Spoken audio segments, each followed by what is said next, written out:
So in this video, we're going to discuss how to infer ionization energy trends based on the periodic table. So first off, remember there are two key features that govern ionization energies.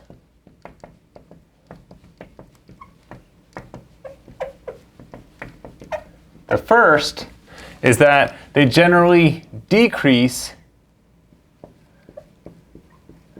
as you move down a group in the periodic table.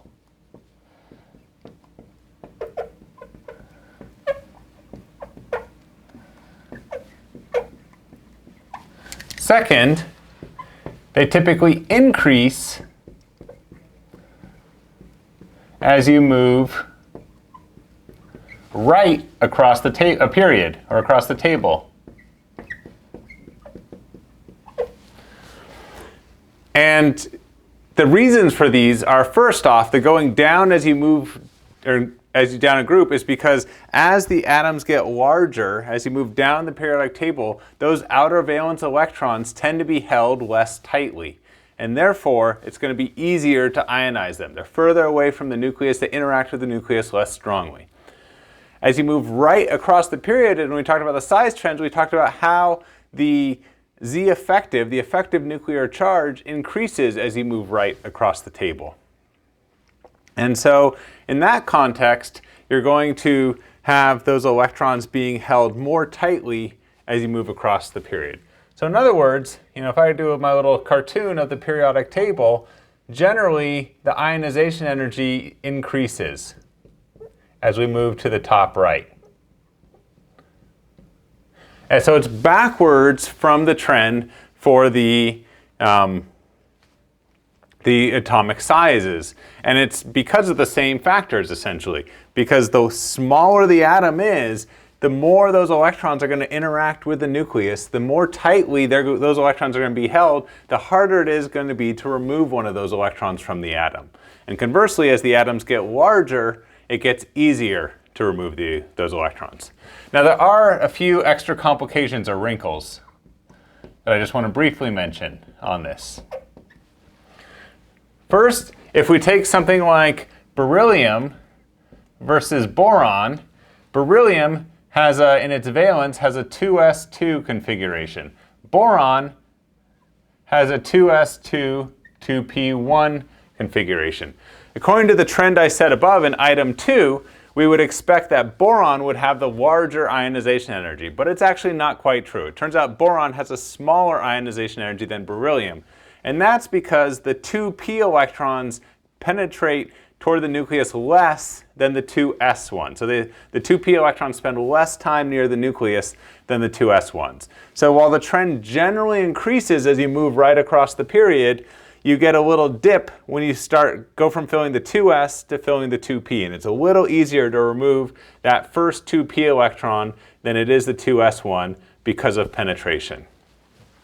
In the second case, we have, for example, nitrogen versus oxygen. And in that case, we have a 2p3 versus a 2p4 configuration. So let me draw those out. The 2p3, here's nitrogen, has 1, 2, 3 electrons.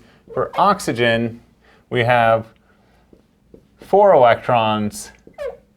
So I have a configuration like that. And so just like Hund's rules say it's preferable to spread the electrons out one per orbital with parallel spin, that means that this first electron with a down spin that's pairing up in this orbital has a slightly weaker binding energy than the previous electrons did. That's why for nitrogen it's preferential to put it spin up here rather than say spin down there.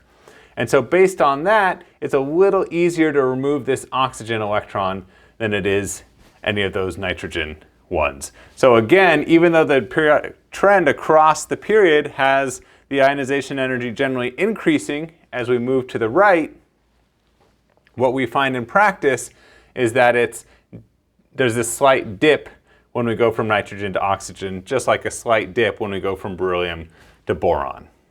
As you go to multiple ionizations, it gets harder to remove each subsequent electron.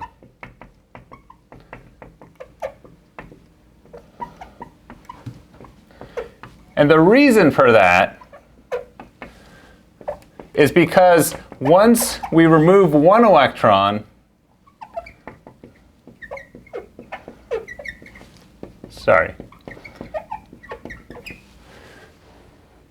the reason for that is once we remove one electron, we now have an excess of positive charge relative to the amount of negative charge in that ion, so those electrons are being held more tightly. And therefore, it's going to be harder to remove each one. And every time we remove another one, those electrons get held even more tightly. And so the ionization energy, the second ionization energy will be much larger than the first, the third ionization will be even larger than the second, and so on. So let's do an example. Let's order lithium, beryllium, beryllium plus, and potassium from smallest to largest ionization energy. Well, if we look at the periodic table, first off, we see that potassium is down in the same group as lithium, but it's several periods down. And so that we know because of that larger size, the electrons in potassium are going to be held less tightly than lithium. So we know that the ionization energy for potassium is going to be less than that of lithium. Second, if we look at lithium and beryllium, we know that as we move right across the table, the Z effective tends to increase, and so therefore we expect that beryllium is going to have a larger ionization energy than lithium. So I know beryllium is going to be there. Finally, as we just said up here, removing multiple electrons from the same element, each additional electron removed is going to be harder to take off. And so therefore, the first ionization energy, that is ionizing neutral beryllium, is going to be easier than the second ionization energy, where we try to take another electron off the cation to form the 2+ cation.